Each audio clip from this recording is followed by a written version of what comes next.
کبھی آپ کے ساتھ ایسا ہوا ہے کہ آپ نے کسی کے ساتھ ہاتھ ملانے کے لیے اپنا ہاتھ آگے بڑھایا ہو، لیکن اس دوسرے شخص نے آپ سے ہاتھ نہیں ملایا؟ اور جب آپ کے سامنے کوئی خاتون ہو جو آپ سے ہاتھ ملانے سے انکار کر دے تو سوچئے اس وقت کتنی شرمندگی کا سامنا کرنا پڑتا ہے۔ کسی خاتون سے ہاتھ ملانا کس حد تک صحیح ہے؟ کیا اسلام اس بات کی اجازت دیتا ہے؟ اور جو خواتین غیر مردوں کے ساتھ ہاتھ ملاتی ہیں تو ان خواتین اور مردوں کے ساتھ کیا ہوتا ہے؟ ان تمام سوالوں کا جواب آج کی اس ویڈیو میں۔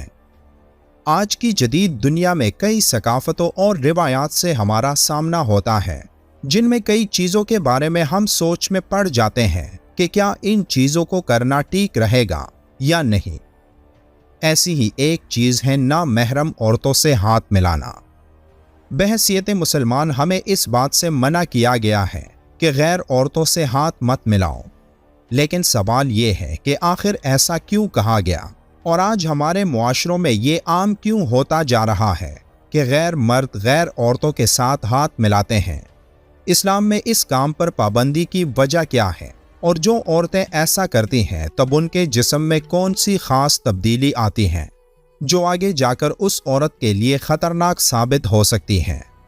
اسلام میں ایک عورت کا مرد سے ہاتھ ملانے کو حرام عمل قرار دیا گیا ہے، اور اس کے پیچھے بڑی وجہ یہ ہے کہ جب ایک عورت کسی غیر مرد کے ساتھ ہاتھ ملاتی ہے تو اس عورت یا مرد کے اندر کہیں نہ کہیں جنسی خواہشات سر اٹھاتے ہیں، جو میڈیکل سائنس نے بھی ثابت کیے ہیں کہ جب ایک مرد اور عورت اکیلے میں یا سب کے سامنے ہاتھ ملاتے ہیں تو انسانی جسم میں موجود ہارمونز جسے ٹیسٹوسٹرون کہا جاتا ہے، اس کی طلب میں اضافہ ہوتا ہے، جو کسی عورت اور مرد کے ایک دوسرے کے چھونے کے نتیجے میں ان کے ایک دوسرے کے لیے خیالات میں بڑی تبدیلی لاتے ہیں، جو وقت کے ساتھ ساتھ جنسی خواہشات میں تبدیل ہو جاتے ہیں۔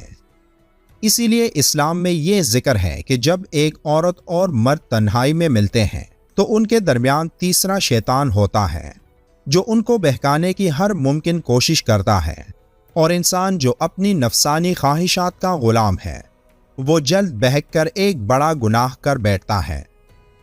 اللہ نے بدکاری بلکہ اس کی طرف لے جانے والے کاموں سے بھی دور رہنے کا حکم ارشاد فرمایا، اور بدکاری کے پاس نہ جاؤ، بے شک وہ بے حیائی ہے اور بہت ہی برا راستہ ہے۔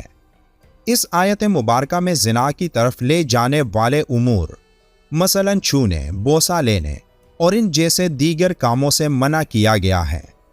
نامحرم سے ہاتھ ملانے اور چھونے کے متعلق نبی اکرم صلی اللہ علیہ وآلہ وسلم نے فرمایا، تم میں سے کسی کے سر میں لوہے کی بڑی سوئی چبو دی جائے، یہ اس سے زیادہ بہتر ہے کہ وہ نامحرم خاتون کو چھوئے۔ ایک اور جگہ ارشاد فرمایا، کسی شخص کے سر میں لوہے کی کنگھی پیری جائے حتیٰ کہ وہ اس کا گوشت چیرتی ہوئی ہڈی تک پہنچ جائے، یہ اس سے بہتر ہے کہ کوئی عورت اس مرد کو چھوئے جو اس کے لیے محرم نہ ہو۔ حضور اکرم صلی اللہ علیہ وآلہ وسلم نے عورتوں سے جب بھی بیعت لی تو کبھی بھی ان کا ہاتھ نہ تھاما۔ چنانچہ حضرت عائشہ رضی اللہ تعالیٰ عنہ بتاتی ہیں کہ اللہ کی قسم دوران بیعت نبی اکرم صلی اللہ علیہ وآلہ وسلم کے ہاتھ نے کبھی بھی کسی عورت کے ہاتھ کو نہیں چھوا، عورتیں ہمیشہ زبان سے ہی بیعت کرتیں۔ ایک موقع پر صحابیات نے بیعت کے لیے نبی اکرم صلی اللہ علیہ وآلہ وسلم سے اپنا ہاتھ آگے بڑھانے کی درخواست کی تو نبی اکرم صلی اللہ علیہ وآلہ وسلم نے منع فرمایا۔ چنانچہ نسائی شریف میں ہے، اے اللہ کے رسول صلی اللہ علیہ وآلہ وسلم، اپنا ہاتھ آگے بڑھائیں تاکہ ہم آپ کی بیعت کریں۔ تو نبی اکرم صلی اللہ علیہ وآلہ وسلم نے فرمایا، میں عورتوں سے ہاتھ نہیں ملاتا۔ نامحرم کو چھونے کی مختلف حالتیں ہیں، جیسے ہاتھ ملانا، چھونا، زنا وغیرہ۔ پیغمبر اکرم صلی اللہ علیہ وآلہ وسلم نے فرمایا، جو شخص ایک نامحرم عورت کو اپنی آغوش میں لے لے تو اس کو شیطان کے ساتھ زنجیروں میں باندھا جائے گا اور دونوں کو آگ میں ڈالا جائے گا۔ آپ صلی اللہ علیہ وآلہ وسلم نے معراج کی شب میں عورتوں کی ایک جماعت کو دیکھا کہ وہ عذاب سے دوچار ہیں۔ اس شب میں ایک عورت کو دیکھا کہ اس کے چہرے اور بدن کو کینچی سے کاٹا جا رہا تھا، اور وہ عورت ایسی تھی جو اپنے آپ کو نام محرموں کے سامنے پیش کرتی تھی۔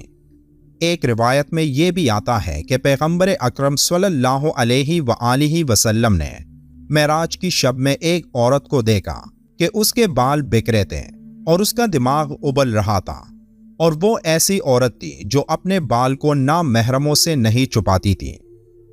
ان احادیث میں ہاتھ سے چھونے اور پکڑنے کو بھی زنا کہا گیا ہے۔ غیر محرم سے ہاتھ ملانے میں پکڑنا بھی پایا جاتا ہے، جس سے یہ معلوم ہوا کہ غیر محرم سے مصافحہ گناہ اور ناجائز ہے۔ اس لیے ہمیں ہر اس عمل سے پرہیز کرنا چاہیے جس کی سزا ہمیں دنیا اور آخرت کے حوالے سے صاف صاف بیان کی گئی ہے۔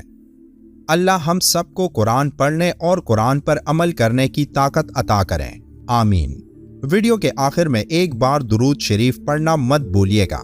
ملتے ہیں ایک اور اچھی سی ویڈیو میں، تب تک کے لیے اللہ حافظ۔